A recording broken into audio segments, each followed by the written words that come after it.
시청자 여러분 안녕하십니까? AI 뉴스 경인입니다. 첫 번째 소식입니다. 인천시가 산모 신생아 건강관리 서비스 지원 대상을 기존 셋째에서 둘째까지 확대했습니다. 산모 신생아 건강관리 서비스 지원 사업은 출산 가정에 건강관리사를 파견해 산모의 회복과 신생아의 양육을 돕는 사업인데요. 최소 5일에서 최대 25일까지 지원됩니다. 기존에는 셋째부터 소득에 관계없이 서비스를 받을 수 있었습니다. 이번 지원 확대로 둘째와 출산 가정도 소득에 관계없이 서비스를 받을 수 있게 됐습니다.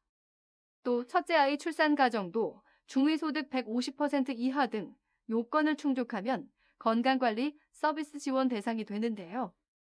인천시는 서비스 이용 가정이 내야 하는 본인 부담금도 출생아 수나, 소득 구간 등에 따라 차등 지원할 계획입니다.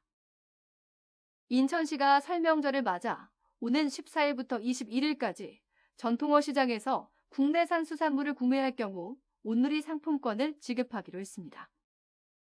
전통어 시장 온누리 상품권 행사는 중구 연안부두 인천종합어시장과 남동구 소래포구 전통어 시장 등 두 곳에서만 진행합니다.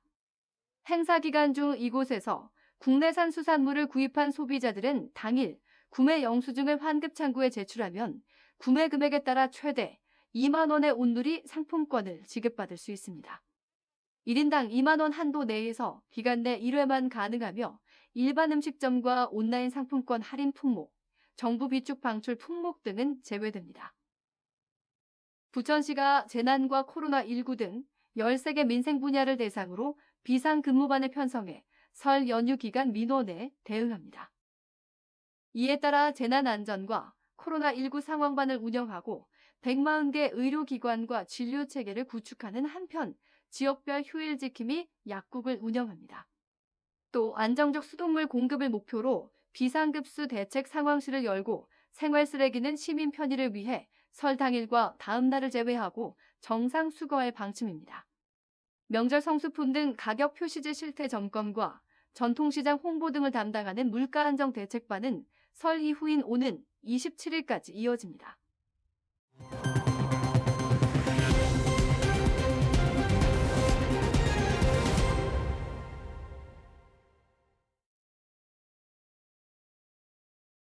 지난 9일 계양 지역에 멧돼지가 출몰했다는 소식을 전해드린 바 있는데요. 계양구가 도심 주택가와 농가 주변에 출현하는 멧돼지 등 유해 야생동물의 위협으로 국민의 안전과 재산을 보호하기 위해 유해 야생동물 기동포획단을 구성해 연말까지 운영하기로 했습니다. 기동포획단은 야생생물관리협회, 인천지부 서구지회 소속 회원 9인으로 구성했습니다. 계양구로부터 포획 허가를 받아 비상 상황이 발생하면 즉시 출동해 포획을 진행하게 됩니다.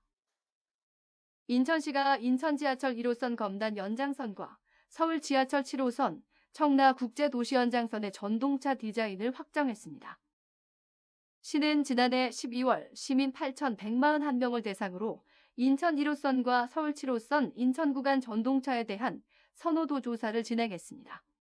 최종 확정된 인천 1호선 전동차의 외관 디자인은 시각적인 안정감과 속도감을 표현하는 동시에 실내는 부드러운 곡선 라인과 심플함을 추구했으며 바닥면은 인천 1호선 노선 컬러를 적용해 직관적인 정보 제공이 가능하도록 했습니다. 7호선의 외관은 강렬하면서도 도시적인 세련미를 강조했고 실내는 사다리꼴 구조의 단단한 무게 중심감을 느낄 수 있도록 디자인됐습니다. 한편 인천 1호선 검단 연장 사업은 오는 2024년 개통을 목표로 계양역에서 검단 신도시까지 연결하는 총 연장 6.83km의 사업이며 서울 7호선 청라국제도시 연장 사업은 성남역에서 공항철도 청라국제도시역까지 연결하는 총 연장 10.77km의 사업으로 2027년 개통을 목표로 추진 중입니다. AI 뉴스 경인을 마칩니다. 시청해주신 여러분 고맙습니다.